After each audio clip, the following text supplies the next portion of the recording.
In the affluent circles of Pune, 25-year-old real estate heir Ketan Agarwal and 20-year-old Siya Goyal projected the image of a perfect couple. Their formal engagement in February was celebrated across social media, with curated reels and endless photos of a happy future together. Behind the carefully managed digital affection, Siya had no intention of marrying Ketan. She was carrying on a secret relationship with a 22-year-old man named Chetan Chaudhary. Just weeks before the formal engagement ceremony in Pune, Siya and Chetan traveled to Udaipur. They spent several days together under the radar. In Udaipur, the couple began drafting the logistics for a plot that wouldn't be carried out for months. Breaking off a formalized arranged marriage between two prominent families brings immediate social friction. Both Siya and Chetan deeply feared the judgment and disrepute that would follow if they simply canceled the wedding. Chetan also lacked the financial standing to ask Siya's family for her hand. He calculated that he needed exactly 3 years to establish his own career and business before he could be considered a suitable match. So they engineered a timeline to solve both problems. If Ketan were to die in a sudden, tragic accident, Siya would automatically be granted a socially acceptable 3-year grieving period. This chart visualizes how Siya funded that waiting period. She extracted 1 crore rupees from Ketan under the guise of paying for wedding shopping, and then funneled that money directly into Chetan's business accounts. They used strict social expectations as a shield, rationalizing a cold-blooded assassination to secure their own financial timeline. On June 18th, the day of the murder, Chetan deployed what police call a ghost strategy, a sequence of logistical steps designed to completely erase his physical and digital presence from the crime scene. He started by leaving his personal mobile phone behind at his shop in Pune. To handle necessary communications, he borrowed an employee's phone, ensuring his own GPS data would show him safely at work. This map traces Chetan's evasion. Instead of a car, he rode a scooter for 90 kilometers from Pune to Lohagad Fort. A car's license plate is logged by electronic toll booths, but the scooter allowed him to bypass those tracking systems entirely.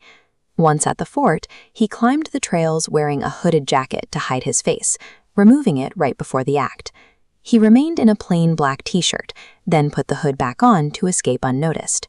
Every detail, from the borrowed phone to the 90-kilometer scooter route, points to a crime calculated days in advance, rather than a sudden outburst of emotion at the fort. The execution site was Lohagad Fort, characterized by massive green cliffs and sheer, unprotected drops. The couple visited prior to June 18th, conducting physical practice runs to identify the most lethal location for a fall. On the day of the murder, Siya convinced Ketan to hike out to one of the most isolated edges of the fort. Chetan followed them closely in the shadows.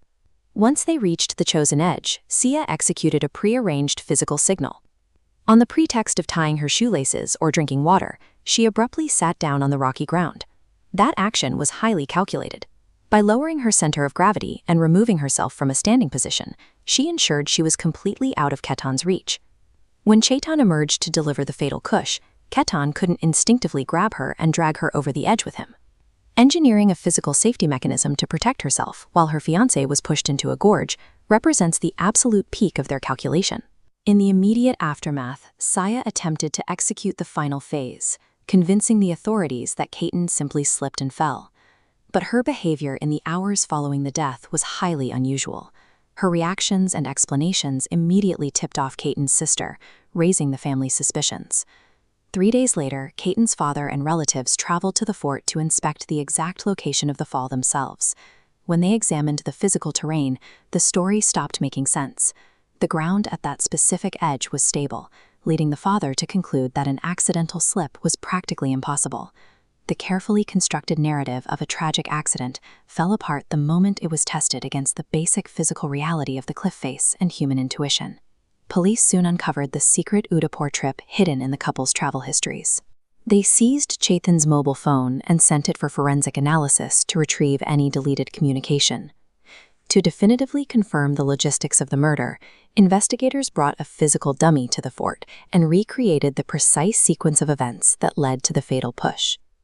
The revelations have devastated Ketan's family.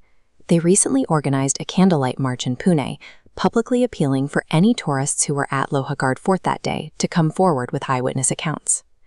The family is uncompromising in their demand for accountability. They have secured high-profile Special Public Prosecutor Ujjwal Nikam and are formally demanding the maximum penalty for the accused. Two people allowed their fear of social friction to justify the elimination of a human life. It is a chilling reminder of how easily the desire to preserve appearances can be weaponized into a meticulous and devastating betrayal.